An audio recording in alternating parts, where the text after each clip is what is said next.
किस पे विश्वास करूं।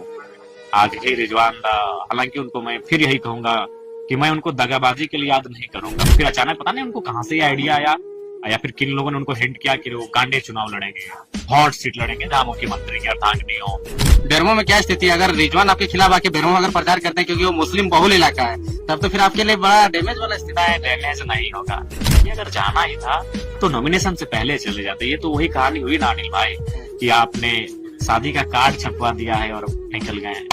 अरे आपको नहीं मर्जी थी, आप अपनी मर्जी से विवाह करते, लेकिन शादी का कार्ड नहीं छपवाना था। तो वही भाई साहब को यही था कि नॉमिनेशन से पहले जाना था, कम से कम वहां अपना प्रत्याशी तो दे सकते थे।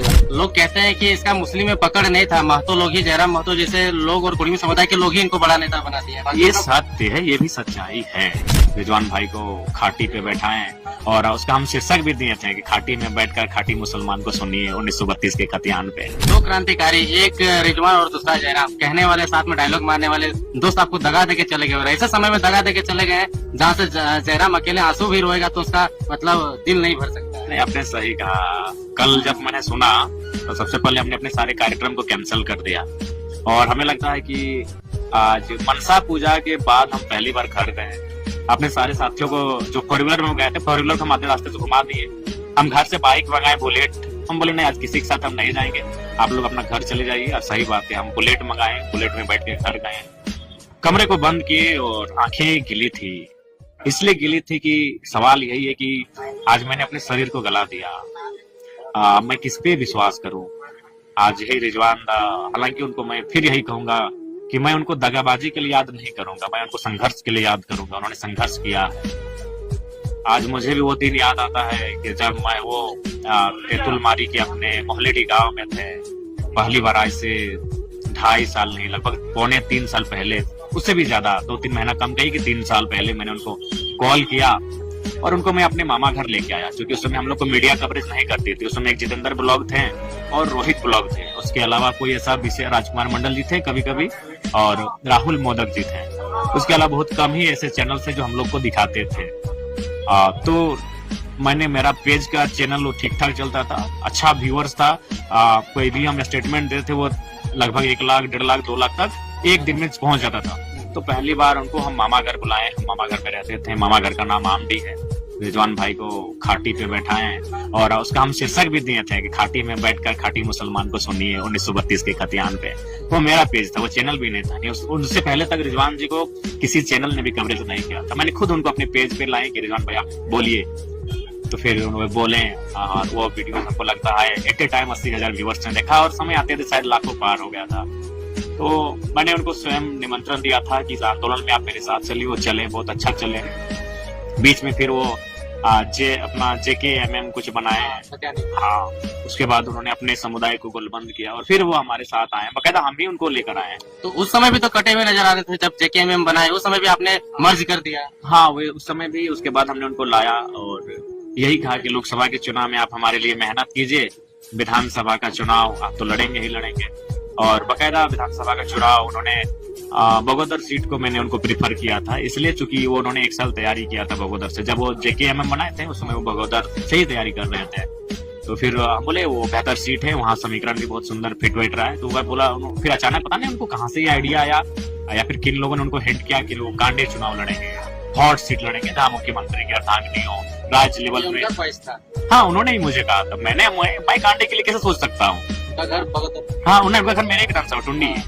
लेकिन हाँ, बगोदर में तैयारी किए थे, साल भर किए थे तैयारी और अच्छा तैयारी किए थे। तो मैं गिरिडीह तक हार्डली गया था, क्योंकि गिरिडीह मेरे कॉन्स्टिट्यूशन में आता है। तो मैंने गिरिडीह लोकसभा में गिरिडीह विधानसभा उनको कहा था, क्योंकि वहाँ उनके समुदाय की आबादी भी 60,000 से ज्यादा है। हमारे समुदाय भी कुछ ठीक ठाक है रिटार्ड में। तो मैंने उनको गिरिडीह तक प्रीफर किया था कि आप तो बड़े नेता है, आप चयन कीजिए। और मैंने उनको गिरिडीह, बगोदर, गांडे मेरे दिमाग में नहीं था। तो फिर वो बोले नहीं, हम गांडे से लड़ेंगे। तो फिर डिस्कस हुआ। हाँ, एक मजाक में ये हुआ कि आप तो, कुछ लोगों ने कहा कि आप तुम तौर से बोलो चुनाव भर तो नेता रहो, कैसे ना तुम्हारे लड़ रहे मंत्री जी से, हम मुख्यमंत्री की अर्धांगिनी से। तो हम बोले ठीक है आप लड़िए। तो फिर वो वहां गए। उसके बाद जो भी था बस इतना ही कहेंगे, जहां भी रहो दोस्त खुशहाल रहना, सलामत रहना, अच्छे से रहना। और हाँ, यही अगर आपको जाना ही था तो नॉमिनेशन से पहले जाना था। मतलब वो पार्टी के लिए डैमेज कर दिया। हाँ बिल्कुल, उनको नहीं बुरा कहेंगे, मेहनत किए हैं इतना। जयराम महतो इस छोटी सी आयु में बहुत कुछ सहा है, आगे भी सह लेगा, अपने नम आंखों को छुपाकर वो मुस्कुरा के बात कर लेगा, लेकिन रिजवान क्रांतिकारी को बददुआ नहीं देगा। लोग कहते हैं कि इसका मुस्लिम में पकड़ नहीं था, महतो लोग ही, जयराम महतो जैसे लोग और कुर्मी समुदाय के लोग ही इनको बड़ा नेता बना दिए हैं। ये सत्य है, ये भी सच्चाई है, इसमें आप नकार नहीं सकते हैं, क्योंकि आज उनको जो भी उनके व्यूअर्स भी हैं वो मैक्सिमम जो है हमारे समुदाय से ही है। उन्होंने जिन मंचों पे संबोधन किया है वो हमारे समुदाय की भीड़ थी, ये सत्य है, सत्य से नकार नहीं सकते हैं। लेकिन अंततः तो यही कहेंगे, अगर जाना ही था तो नॉमिनेशन से पहले चले जाते। ये तो वही कहानी हुई ना अनिल भाई, कि आपने शादी का कार्ड छपवा दिया है और निकल गए। अरे आपको नहीं मर्जी थी, आप अपनी मर्जी से विवाह करते, लेकिन शादी का कार्ड नहीं छपवाना था। तो वही भाई साहब को यही था कि नॉमिनेशन से पहले जाना था, कम से कम वहाँ अपना प्रत्याशी तो दे सकते थे। सही बात है, लेकिन कहने के आपके लिए भी वो जेल गए जिस दिन लोकसभा का आपका नॉमिनेशन था, उनको उठा करके अगर इसीलिए मैंने कहा कि मैं उनको दगा के लिए याद नहीं करूंगा, मैं रिजवान जी को संघर्ष के लिए याद करूंगा। हालांकि मेरे समर्थक, उनके समुदाय के ही कुछ लोग उन्हें दगा के लिए याद कर सकते हैं, लेकिन जयराम महतो रिजवान को दगा के लिए याद नहीं करेगा। मीडिया मुझे 1000 बार अगर सवाल करेगी तो मैं 1000 बार यही कहूंगा कि मैं रिजवान भाई को संघर्ष के लिए याद करूंगा। बाकी वो जहां रहे खुशहाल रहे, बस यही एक टीस रह गई, एक मलाल रह गया कि जाना ही था, हाथ छोड़ना ही था तो नॉमिनेशन से पहले छोड़ दे। एक बार दगा दे दिया, दूसरा दे दिया तो एक्सेप्ट कर लिया, फिर से अगर आ जाएंगे रिजवान तो क्या कहिएगा? देखिए अब सोचा जाएगा, हम लोग बहुत भावुक इंसान है, बहुत कोमल हृदय के इंसान है, और कभी अगर हम लोग इतने चालसाजी नहीं है, हम लोग हमें वो एक ऐसा केंद्र अध्यक्ष है जो आप पूछिए, हमारा मोबाइल का पासवर्ड हमारा एक पंचायत का सदस्य को मालूम है कि हमारे केंद्र अध्यक्ष जी के मोबाइल का पासवर्ड क्या है। बहुत सारी सीटों पे आपके कैंडिडेट जो दिए थे उसका रिजेक्शन लिस्ट जारी हो गया है, उस पर आप लोग क्या करेंगे? वहाँ पे तो आप कैंडिडेट आप दे नहीं सकते हैं। वहाँ पे हम लोग किसी को समर्थन दे देंगे कि कोई समर्थन से चुनाव लड़ेंगे, उनका जो भी सिंबल होगा उस सिंबल को हम लोग समर्थन दे देंगे। बेरमो में क्या स्थिति है? अगर रिजवान आपके खिलाफ आके बेरमो अगर प्रचार करते हैं, क्योंकि वो मुस्लिम बहुल इलाका है, तब तो फिर आपके लिए बड़ा डैमेज वाला स्थिति है। डैमेज नहीं होगा, डैमेज नहीं होगा, वो स्वागत है, वो डुमरी आए, बेरमो आए, कोई दिक्कत नहीं। अगर वो मेरे खिलाफ भी खुलते हैं तो हम उनको, क्योंकि उन्होंने संघर्ष किया है, हमारे लिए बहुत मेहनत किया है, लेकिन होता है मानता नहीं, उनको शायद फ्यूचर जो होता है वो एक दूरदर्शिता की सोच है, नहीं देख पाए दूर तक जयराम महतो को। वो काफी कुछ पल के लिए चले गए और वो जहाँ गए, हेमंत सोरेन तो अस्थायी नेता थे। आज अगर उनको जरूरत थी तो जयराम महतो की जरूरत थी। हेमंत सोरेन अस्थायी नेता हैं, 3 बार के मुख्यमंत्री हैं, उनके जाने, रिजवान जी के हेमंत के पास जाने या ना जाने से कोई फर्क नहीं पड़ेगा, लेकिन अगर जयराम महतो के साथ रहते तो बहुत फर्क पड़ता है। लेकिन खैर वो दूरदर्शिता की कमी दिखी उनमें और वो चले गए, जहां भी जाए खुशहाल रहे, सलामत रहे।